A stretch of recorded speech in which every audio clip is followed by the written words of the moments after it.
Welcome to Elevated, where we're elevating our mind, body, spirit, and our pockets. On today's show, we are talking about the traps and problems you need to avoid with internet marketing that will save you thousands of dollars. And make sure you stay till the end because I want to offer you a free action guide on simple steps to start making money online now. Roll intro.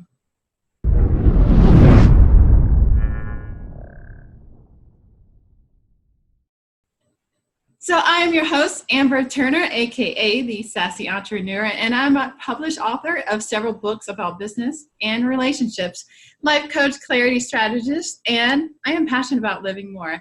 Thank you so much for joining me today. This episode of Elevated is brought to you by Deluxe Productions, creating and producing workshops, trainings, and events to elevate your mind. They are taking you to the next level in 2019. So, do you use internet marketing in your business and are not seeing the results and leads you want? Are you even using internet marketing at all? I hope so, because if not, you are not tapping into the huge potential of the internet. But guess what? You're in luck today because I have the author of Small Business Internet Marketing Tips and Traps, Heidi Thorne, to share with us on how to make internet marketing easy and what pitfalls you need to avoid. So, hey, Heidi, how are you? Hi, great to see you, Amber, virtually. Yes, likewise. And thank you for joining me on today's show. You're welcome. Before we get into the use of internet marketing in your business, can you share with the audience a little bit about you and what you do? Absolutely. Again, my name is Heidi Thorne. I am an author as well of several business books that are geared for small business. And I also have a lot of resources that I offer for those who want to self-publish. So I work with a lot of authors or wannabe authors who want to make that leap into doing content marketing with books. So that's my main focus. And I really try and work with them in terms of avoiding embarrassing and expensive mistakes when it comes to doing books or, internet marketing for their books or all those kinds of things. And I have been internet marketing in some shape or form since about, I would say probably about the mid-2000s. So it's been a lot of years since I started doing that. And I was in the pre-social media arena in terms of internet marketing. So it's been interesting to watch this whole arc go into internet marketing. So I did email marketing starting in like 2005, and I did it for my advertising clients. And actually sales, marketing, and advertising have been my major parts of my long career, which is decades long now. I don't feel that old, but it is getting decades long now. And so I was in sales, marketing, and advertising for a long time. And I was also an editor for a trade newspaper. So I sold advertising, and I also edited all the content for it. So I did that for about 15 plus years. So that was a long career as well. And then once that career came to a close, I started working on my own publishing.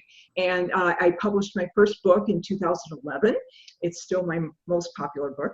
And so I've been going from there because all of the things I learned in publishing and writing, I share those with the authors and small business owners who want to be authors. Yeah.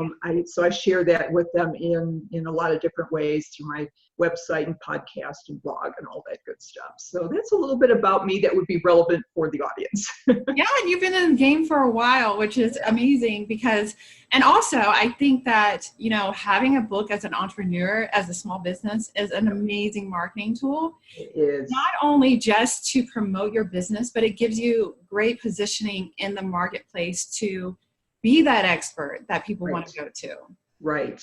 And I think where some authors or some small business people get mixed up is they say they want to use their book as like the business card book, but then they just get weirded out by all the book marketing stuff, and then they think, oh, they're going to be they're going to be J.K. Rowling or Stephen King, and that's not going to happen either. And so getting their focus right, I think, is one of the biggest challenges. And I think one of the things too, especially with small business people, because I've done a lot of networking over the years, is that they really don't understand what internet marketing is. And it has so many different facets of it. And I think that's something that I know when we were talking about getting this call together that you wanted to go over, like, what does it mean exactly? So yes. So I'll go. First of all, yes, you have to have a website. I mean, I think if you're in business, you have to have a website of some sort, so that it's your home base on the internet. And so that's the first and primary type of internet marketing that you need to have. The other thing is a lot of small business people are now going with e-commerce sites. Now, whether that's part of their website overall, like Shopify and things. Shopify, those sorts of things. Yeah. And that's a completely different type of website. Even if it's blended in your own, that includes, you have to have all kinds of e-commerce engines. You have to have a checkout. You have to have shopping carts. There's a lot more into that, and so that gets much more complicated than a standard website. Then there's also email marketing, which is very common for small business. Well, before we get into that, okay. Because there's so many different aspects. Oh, no kidding. Internet marketing. There's like SEO, social media, Facebook ads, ClickFunnels. I mean, I can go on and on and on. So like for someone, the novice, and so in your opinion, when it comes to internet marketing, where should they start? Where should they start? First of all, the website. That is absolutely the first thing you have to have. So we talked about the website, and so for a novice, okay, so we want to start with the website, obviously. And so what does that website need to look like? Because you say it's their home, but right. How, like, what is going to have to be? Yeah, really, the main thing that you want to emphasize in your website, and it can be a really simple one. It can be a one-page type thing. It doesn't have to be super elaborate and lots of animation going on and things like that. Because I think that's what a lot of people think is that, I have to get a website designer. I have to spend X amount of money. Oh gosh, no! Please, don't do that. Because what it's going to do is just increase your cost. And I have friends too who have dropped like $5,000, $6,000 more on their first website. I'm like, you're going to be changing that website probably 10 times in the first year. Right. That's a great point. Exactly. And that, I think that also speaks to something you might want to think about early on, is that you want to be able to change your website over time too, because as you grow, as your business grows, your website will continue to evolve along with you. So those who are stuck with, one designer, and I've had friends who this has happened to, they've dropped several $1,000s on their website, and then if they need to make a change, that'll be another $500. That'll be another. Oh my goodness! Yeah, it's just scary, And I'm like, when you're starting out your business, you don't have a lot of cash generally. Right. That's an expensive mistake. Oh, those are very expensive mistakes. And realize, I think one of the more flexible frames out there is like WordPress.org. The WordPress. Exactly. I've had a WordPress site forever because it's so much more flexible. And if you do hire designers, it's an open source, so everybody can work on it. So you're not tied into anything really big. So I think that's something to look at. You want to look at flexibility and the ability to update your content, because as you grow, so will your website. So that is the first absolute thing that you need to do. And then the second thing I think would be, you might want to start collecting email addresses, and that's that's getting to be a much more complex effort these days, simply because of canned spam regulations, as well as GDPR in the European Union. And people say, well, I'm not in the European Union, I don't care. Well, yeah, you should care, because if your website is on the World Wide Web, it's called the World Wide Web for a reason. Anybody could, access your site. So that's why email marketing is becoming more and more complex. I encourage people to do it, to always be collecting email addresses, but make sure that you do it according to regulations and that you follow all the rules about allowing them to unsubscribe and everything. So that is a completely different discussion. But I think, I think it's important. It's important, even if you start out with something simple like MailChimp or one of the platforms like that. That's pretty easy, self-service type of platform. It can be pretty easy to start and pretty inexpensive too.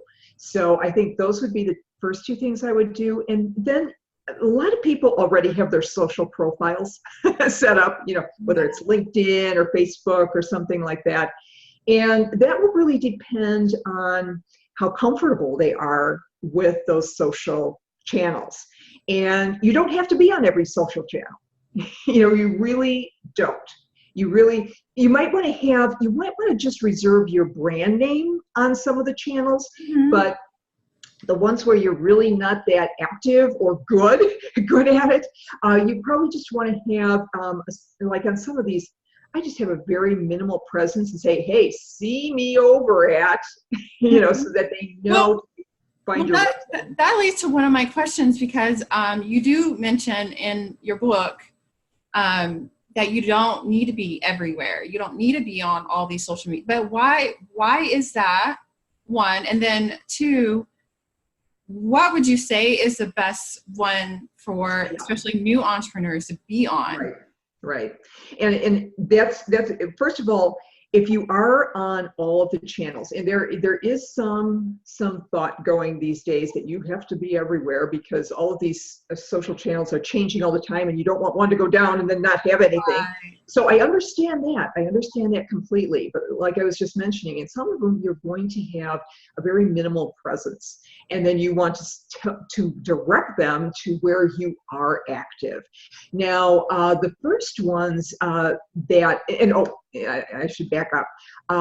The reason you don't want to be active on all the channels, because it is a time sink. It is a huge time sink, and you don't even realize it. And here's how I measure that. And I know this sounds, and I don't know if you read it or not, but it does have an actual dollar cost to be on these social channels.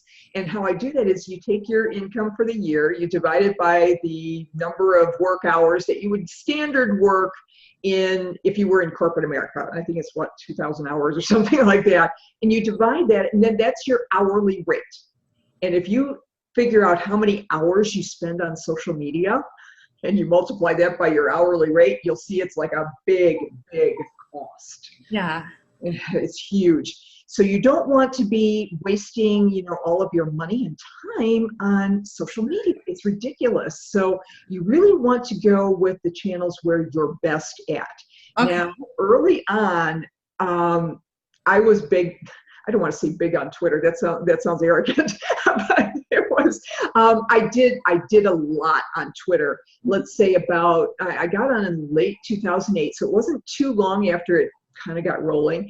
And then I got a lot of business, new clients, new friends, new colleagues through Twitter, like from 2010 to 2000, maybe 13, 14. It was really good. That was my primary channel. And I did a lot there. So all the other channels kind of just didn't do anything. I just had a Facebook presence, but I didn't really spend a lot of time there because it just wasn't where it wasn't where my people were. And I think that's the big thing.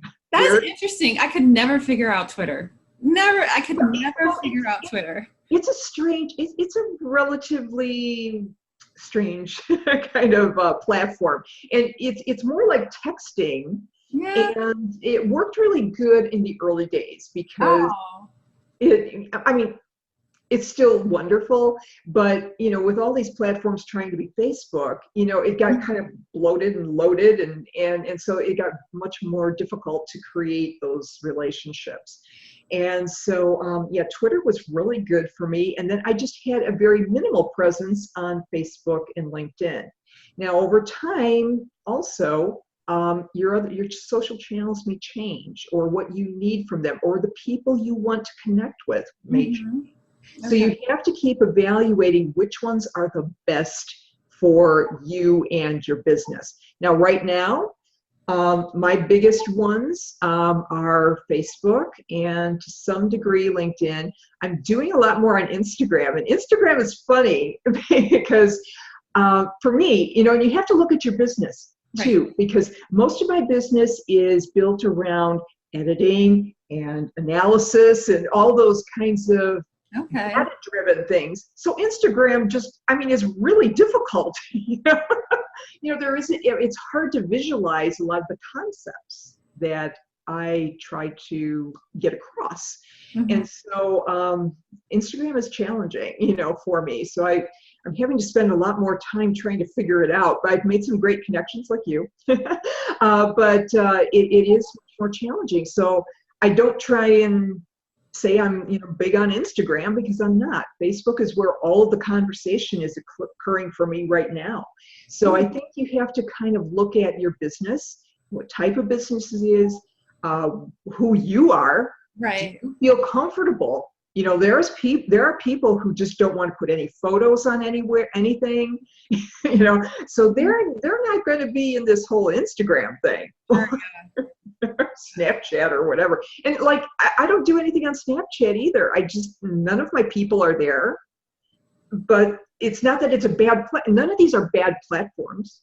It's just they're just not the right platforms for a lot of things. So yeah. And I think that especially if you have like you said, what are your strengths? If you're good at talking or being on video, then perhaps especially YouTube or Instagram is probably a good place for you, because absolutely what's going to make you stand out, because there's not, now a lot more people are starting to do video and get more comfortable with video, but it's still a pretty new thing compared.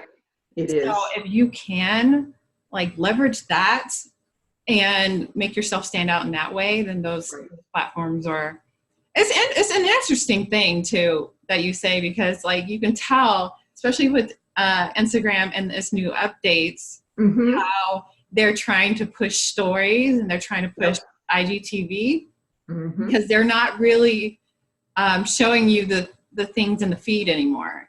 They're not. Because if you go on there, if you notice, I follow thousands of people. I should be seeing a lot more in my feed, but they're not updating it and showing you those things because they're trying to push people to stories. Push people to TV.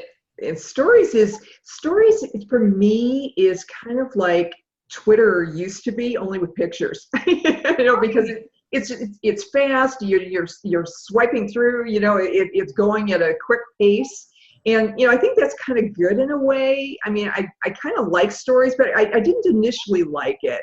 But I think it does have some value. But then again, like you say, I'm missing some of the material from others, and I think that's one thing that is in using these platforms for business. You have to realize that not everybody's going to see all of your stuff either. Right. Yeah, exactly. Especially on Facebook. Oh my goodness. So then you have to decide, well, do I want to pay for that access? And that's a whole different aspect of doing social media and doing internet marketing, is social media advertising. And that's where they're trying, and you can't really blame the social media platforms, because they're a business, and so that people whine about their organic reach is not that far, and I understand, and I'm sad about that, but me too. But at the other point, I understand why. Right. I mean, So, because we're businesses too, so I can totally understand the right, business, and right, they're manipulating the platform to their advantage. Say like if you understand how or what they're doing, especially when it comes to Instagram, if you know that they're pushing people to the stories, trying to get people to train them right, to look at the stories, then okay, instead of me spending ad money on the feed, then I right. need to have think about where my ad needs to be placed. Maybe it needs to be in Yes, stories because they're training people to absolutely. look at the stories and pushing them to the stories. So if you understand how the platforms work, then you can also think about how I want to market myself and where I should market myself. Absolutely, absolutely. I've done some, I don't know if you have, but I've done some advertising experiments with Instagram stories. Too. And it did pretty well. It's still, it's one of those things where it's still in an experimental stage for me. Mhm. Like Facebook advertising, when I want to do, like I was doing a push for my self-publishing survey at the end of last year, Facebook far and away was just it just killed all the other advertising I did. Oh, okay. That's where I got all of my people from, was Mhm. really Facebook. And it's because my market, again, skews older. And so they're all on Facebook. Mhm. Yeah. So again, I had to make a decision about the social channel and make my investment over there. Right. So I think you have to look at, and that's why you don't really need to be. And LinkedIn advertising, you would think in theory it would be great for people like me, because I'm always looking for Right. people who are coaches, consultants, who want to get clients through books and other content. Um, and so you would think that would be a great platform for advertising, and it never has been for me. So again, I mean, LinkedIn is an interesting platform. I mean, it is, and it's changing. it absolutely, like I remember being on it in its early days and being on it like a few months ago, and you're right, it's changed, and it's really hard, I find, to get anywhere with people, because I think everyone, you're not going to find, like if you go to Instagram or Facebook, you have casual users that are just on there looking to pass the time, so to Correct. speak. With Correct. LinkedIn, it's more specific. Like they're Yep. on there to promote. Like most business owners are on there to promote each other. So you get a lot of people promoting to each other, and not so much casual users that are not, they're not so much open to your messaging. So No, it's a little tough because it's very specific, but it's also harder to reach. It's a different animal. right. And it's changing too, because then they're going to, like, then they are trying to push the video on LinkedIn and Yeah. all, like, and just the algorithms keeps changing over there and stuff too. And what I found too is that there is a lot of like the promotion, like LinkedIn groups are, I've never done really well with those, because it's a lot of self promo kind of stuff I've seen in there, and I hope that changes one day. And so I Yeah. put much more conversation on Facebook groups. So Mhm. again, you really have to look at your market. Now, there are people that I have in my network who are LinkedIn only. I mean, Really? yeah, they refuse. I mean, I've invited them to my book Facebook group, and yeah, they're, I'm not on Facebook, or I'm not. I'm like, oh wow, this is strange. But I mean, they are strictly LinkedIn only. And some of them skew older, which is fine. And some of them are very, very professional, or they're in a corporate setting. So that is their primary tool. And sometimes they're using it for their selling, their own selling. Mhm. So LinkedIn Hmm. might work for them.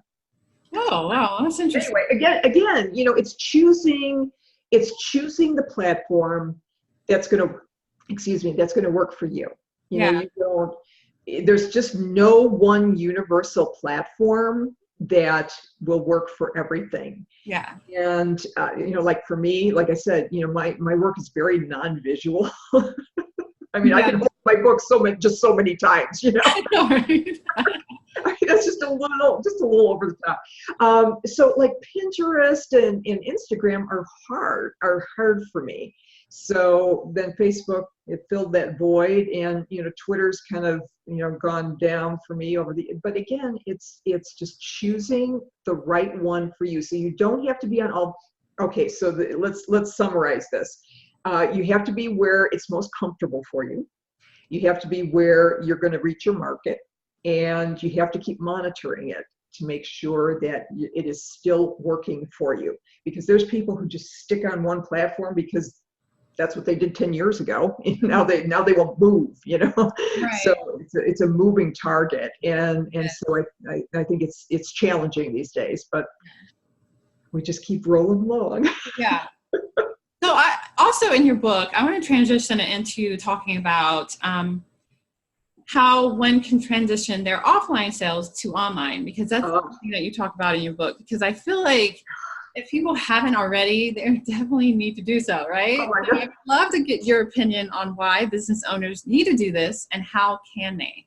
Well, first of all, as all of the shopping and retail platforms continue to roll on to online, with Amazon just becoming more and more dominant over time, people are getting acclimated to it. So online retail, it's interesting that online retail is still a very small portion of the overall retail, but it's growing like a lot and fast. Mm-hmm. So I think it's just an adoption curve that we're going through with that.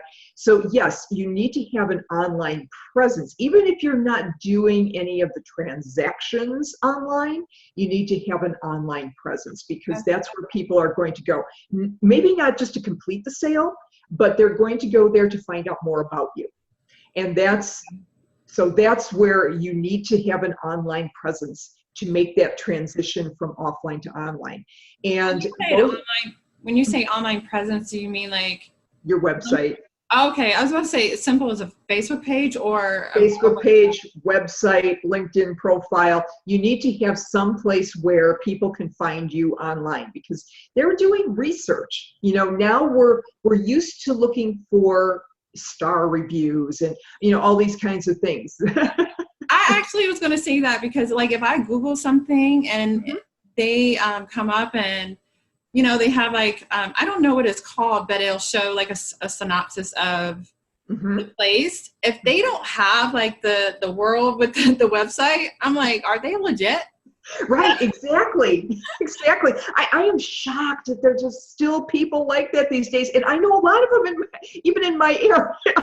Really? I just find that astounding, I mean, because people are going to Google it, they're going to Google whatever they want, whether it's a search term or they're looking for you specifically, you want to be able to be found, and I think in one of, I don't know if I did it in this book, but the other, I mean, you want to be friended, famous, and found, and those are the three F's. Of doing that. And so, yes, you need to have at least an online presence. And that doesn't mean you have to transact the business online, because there are some businesses that just don't work online. Like if it has a really long sales cycle, like it will take months for the sale to get done. If it's huge dollar amounts, I'm not going to transact a $1 million sale, with PayPal. I mean, it's just, so, well, maybe you do, if you do, No. then you're in a whole different area than I am, but so some of those kinds of things you have to, and if it's a very complex sale, if there's a lot of moving parts to the sale. And I found that, like, when I had my promotional products business, a lot of people think, well, that's a pretty easy business. You just slap a logo on something and bombs away. But there's usually like 10 different parts to those kinds of orders. You have to do setup charges, and then there's the artwork. There's the artwork, and then you have to set up delivery dates and shipping, and then you have to calculate shipping. So it is extremely complex. I finally worked it out over a number of years. I mean, it took that long to get that whole e-commerce engine all set up. Mhm. And in some ways, it would have been easier just to do it offline. And a lot of my clients just wanted to do business with me offline, even though I offered them the website. They wouldn't even go. Wow. So, they're really hardline, older businesses, and they didn't want to do business online. So, and that's another piece of that. You have to evaluate your market. How acclimated are they to buying online? If they're not, then you could have the website and the most wonderful website in e-commerce platform and everything going on. But if they're not there or don't want to transact business with you like that, it's just not going to work. So you really have to do a little soul searching to Yeah. figure out if it's right for you. But yes, if nothing else, you need to have some sort of online presence, because even, somebody said, oh, well, my market's too old for that. Oh, you know what? My friends who are much older than me, they're texting me all the time. I mean, email, forget it. We ended that like several years ago. Now they text me all the time. So I think you just have to evaluate your market Yeah. and your own capabilities. But yes, you need to have at least an online presence of a website or a LinkedIn profile or a Facebook page or someplace that people can go online. And so in your book, Small Business Internet Marketing Tips and Traps, you also talk about the 5 C's of selling on social media. Let's talk about that. Okay. Well, it's more of steps, more than just like 5 separate things. Okay. First of all, you want to get people into your community.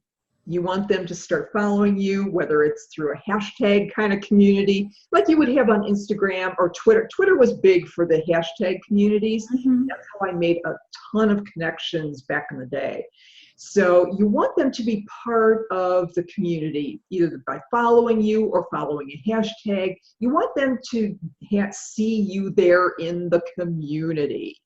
And then once they're in the community, they're going to start like communicating. They might, leave a little comment or maybe a like or something like that, where they're just kind of testing the waters with you.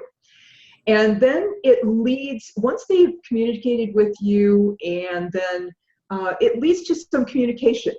And I think that's how you and I have connected. We've had some communication, we've had some comments going back and forth and things like that. And you go to a curiosity stage. They're a little more curious about you. They've maybe done some communicating with you or other people in the community. They're curious, like, well, okay, who is this person? And what do they stand for? What are they all about? And there's going to be an interesting step here.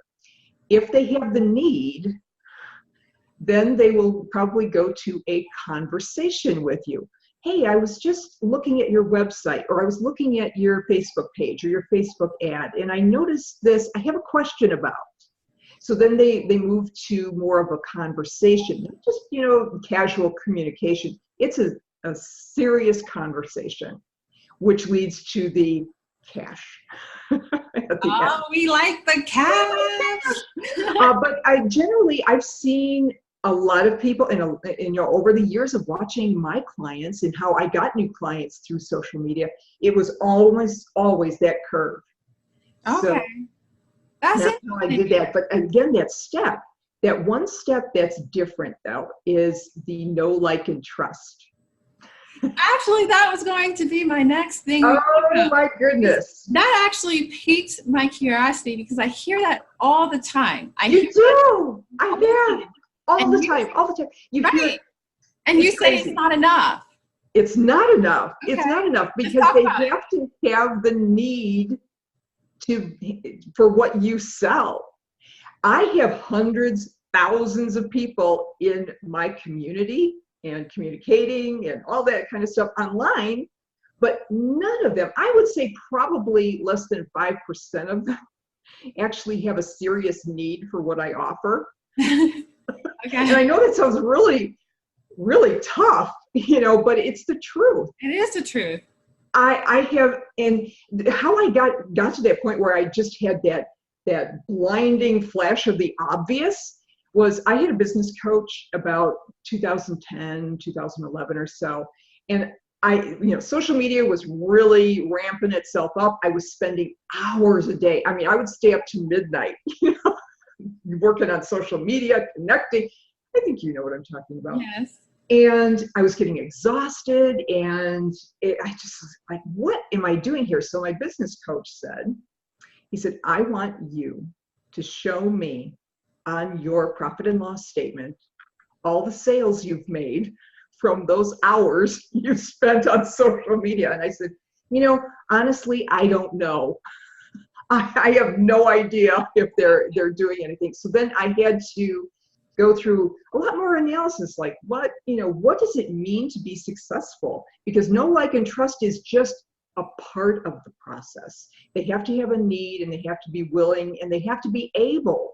There's a lot of people that are interested in what you do, and I'm sure you have even more so than what I do, in life coaching or whatever you do, like relationship coaching. There's probably a lot of people that are interested in but the people that are willing to plunk down the cash is probably very small, probably in the single digits of your whole tribe of percentages, so it's right. They have to know, like, and trust you, but that's just like the entry point, and they have to have a need.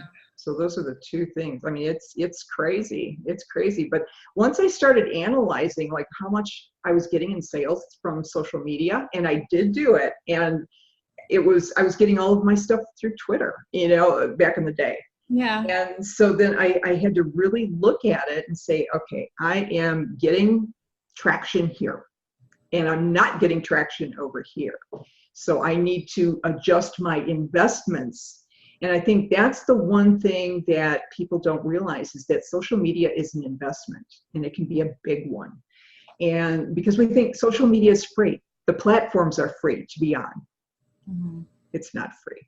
Right. And just like you were saying before, like, your time is money. It is. It's huge. Yeah. Huge.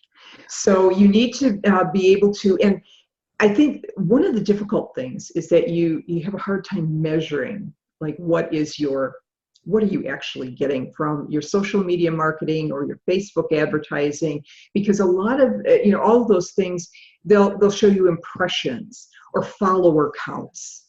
Yeah. You understand and these are vanity metrics. They're not true metrics. Who is engaging with you? And I think that's the difficult thing that you have to do. And you might need, like, a business coach or an entrepreneur coach or a life coach. I got one. I think you do. Yeah. And I think that's a really important piece of the puzzle that business and coaches or entrepreneur coaches can do with their clients, is that help them analyze, like, what is working for me, what isn't working for me, and how can I get away from being exhausted all the time. Yeah, because sometimes it does take that different set of eyes to see things. Oh, it does. Oh, yes. Like, I thought, like, I can do a lot of research, and I can learn a lot about, let me say, a little bit about a lot, like a jack of all trades but a master of none. Enough to be dangerous. Right? So it's like, I can go to YouTube and learn all these things, and it's like, and I can implement it, but if it's not, like you said, you're kind of like spinning your wheels, like, you're just all over the place, and you're spending a lot of time on things that are not serving you and your business. Mm-mm. Sometimes it just really takes looking at things from a different lens or a different set of eyes to be able to see, okay, that's not working. You need to focus here. And you're just looking at it from surface, but what is that thing that you're working on is supposed to do? And you got to work on it's so much. It is. Filter. To be able to filter. And that's where I see, I had a couple of good business coaches that helped provide those filters, that I could look at it more objectively. Mm-hmm. Because we tend to want to look at all the metrics that we can easily find, the follower count and all those things. And they really don't mean anything until you look at, what's my website traffic? What am I getting from the web? Mm-hmm. And those metrics are going to And change. why it's not converting. Right. That's big. I mean, you might be attracting and getting generating leads to your website, but if it's not converting, something's Right. off. Right. Communication and conversation does not equal conversion. Yeah, absolutely. So What is your biggest advice that you would give someone starting to use internet marketing to promote their business? okay, well then, other than what we had talked about, which is getting your basic, super basic website set up. That is the first thing you need to do. That would be the first thing. And then, of course, as we said, try and do the email marketing, start collecting the addresses so that you have people to market to. Then you might want to look at like your social profiles, and it would be the basic ones, the ones where you think your market is, whether it's Facebook or LinkedIn. I think LinkedIn, even though it's maybe not be a great conversation channel, I think it's good to have something there so that if people do search, they will find you. So I think LinkedIn's good for that. And then in terms of I wouldn't advertise first. I mean, like Facebook advertising or Instagram. I mean, you can experiment, but if you are going to experiment, set a budget and don't get into and it's easy to get into the winning bids but losing business situation where you're just saying, okay, I want to be shown all the time. I want to get into the visibility of all these feeds, but it can easily ramp up. And I made a mistake on one of my ads earlier this year, which I was running on Amazon, which was for a book. And it just went, I mean, my cost like escalated like 1,000 times. It was just crazy on the one I did. It was awful, but it was an experiment I was running, and I was able to monitor and say, okay, this one's got to go. This one isn't working. Right. And so the other thing too is to set up initially what is called your KPIs, your key performance indicators. What are you going to measure your success on? And again, this goes back to the coaching piece, is what indicators are we going to watch? Because you can watch a ton of different things. And if you ever looked at Google Analytics, have you ever seen, I mean, there are thousands and thousands of different metrics you can decide on. It makes my brain hurt. Oh, it does. It does. I finally gave up on a few of them because it didn't really make any sense, So I have like maybe 3 or 4 different things I look at, and that's it, because I just can't, as a solo business owner, I don't have the time. I don't have the time to just sit here and analyze. Yeah. I've got stuff to do. Right. Right. So that's one of the things you really need to do, is decide what is going to be the thing you're going to measure that will determine whether you're successful or not. And that may change over time too. You may decide, hey, this isn't, I don't know if I'm getting the right kind of information. And that's where this third party or this outside party can also help with the coaching, with your entrepreneur or business coach, can help you figure out, is this the right KPI to be monitoring in the future? Yeah. Great advice. And definitely do that, because I've spent thousands of dollars on Facebook ads and have not seen a return on those thousands of dollars. And you don't want to fall into that pitfall or trap of spending thousands of dollars and not seeing that conversion, not seeing that return. So definitely good advice. Before we get into some wrap-up questions, I would love to know, what was the biggest success or win you saw with internet marketing? Biggest internet win that I had, I think it was Twitter. It was doing, and it was, and it wasn't just Twitter. It could have been anything. It could have been Facebook. It could have been LinkedIn. It could have been any social channel. But what I did is I was able to develop relationships over time. And I was able to see what all these people were about. And the one thing that I still do today is that I use all these channels as listening channels. I understand, because it helps me figure out what's a concern for my audience. Yeah. because usually you'll find it on Instagram or Facebook or wherever. What they're concerned about, chances are they're posting about it. And so that helps me create things that help them. So I Yeah. found that's been one of the most valuable things that I've gotten out of being on the internet, and just making those connections with people I never could have connected with otherwise. Yeah. Because local networking, I don't know if you do a lot of local networking, but it's limited. It is. I'm in Chicago, which is a huge city, but at the same point, the amount of networking that you can physically do, because traffic is horrible and not everybody shows up and all those things, I wasn't able to monetize that to the point that it really helped me. So it helped me create brand new relationships with people I never could have connected with otherwise. So, yeah. Excellent. Because I honestly, I hear that. I ask that question a lot, and I hear that all the time. It's the relationships. And honestly, relationships are so important when it comes to business because, and I say this all the time, people buy from people. They want to connect with the person behind the brand, the person behind the business. Absolutely. So relationship building is so imperative when it comes to having a successful business. Yep. So where can people connect with you online? Well, I'll tell you what, we'll start with the website, which is very simply HeidiThorne.com.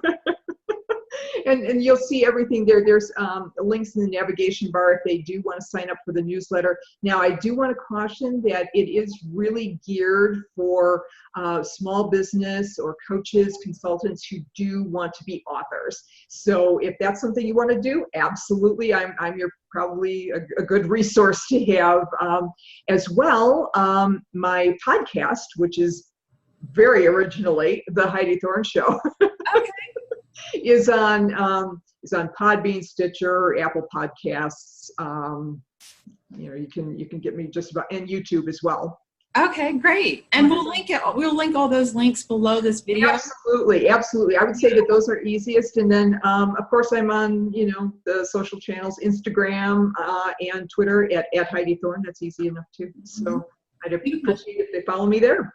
Beautiful. And I also would like to add that having a book, and I think I said this earlier in the show, is a great marketing tool to have. And absolutely. So definitely if you're looking to, create some branding around your business, definitely look up Heidi. She can help you with that. So thank you so much, Heidi, for that.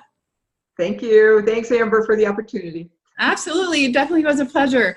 Make sure you check out her book, Small Business Internet Marketing Tips and Traps. I will link that below this video. So I want to hear from you. What is the biggest challenge that you have with online and internet marketing? Leave your comments below with that. If you're interested in more on how to improve your skills in your life and business, we'd also love to have you join us on Patreon for more videos like this and group coaching sessions. Also, for personal coaching and mentorship, please contact me at ambermarieturner.com, my website. As promised, I wanted to also share my free guide on simple steps to start making money online now. I will also leave that link below. Leave your comments below. If you like this video, give it a thumbs up, subscribe, and we will check you on the next video.